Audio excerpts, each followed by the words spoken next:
Hi అండి, మామిడికాయ పచ్చడి అయితే పెట్టాను కదా, డబ్బాలో పెడుతున్నాను. ఎక్కువ రోజులు గిన్నెలో ఉంచినా కూడా మంచిది కాదు కదా. ఈసారి మిస్ అయ్యి అనుకున్నాను, ఎందుకంటే ఒక్కసారే పెట్టాను. ఇల్లు షిఫ్టింగ్ పనిలో పడి నేను ఎక్కువ మామిడికాయ పచ్చడి పెట్టలేదు. ఒకసారి కొంచెమే పెట్టాను, అది అయిపోయాక మళ్ళీ పెట్టలేదు. చాలా తినాలనిపించింది, ఎందుకంటే ఎప్పుడు ప్రతి ఇయర్ 2 సార్లు 3 సార్లు అట్లా పెడతాను పచ్చడి. అయితే ఎక్కువ సార్లు పెడతా కదా, బాగా తింటాం కదా. ఈసారి మిస్ అయినవి అనిపించింది. కానీ మనకి ఎప్పుడు దొరుకుతూనే ఉన్నాయి కాయలు. ఉసిరికాయలు కూడా ఎప్పుడు ఉంటూనే ఉన్నాయి అన్నమాట మార్కెట్లలో. ఇప్పుడు మ్యాంగోస్ కూడా మనకి పండి కాకుండా పచ్చి బాగా దొరుకుతుంది. ఇదైతే అంత పుల్లగా ఉన్నాయి అంటే చాలా పుల్లగా ఉన్నాయి.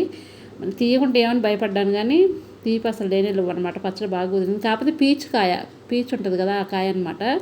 కాయ మరి పెడతారో పెట్టరో తెలియదు. మనకేముంది నేను మ్యాంగో పచ్చడి ఆ ఫ్లేవర్ అనేది, ఆ పులుపు ఇవన్నీ ఉన్నాయి కాబట్టి ఏ కాయ అయితే మనకేమైంది సంబంధం లేదు.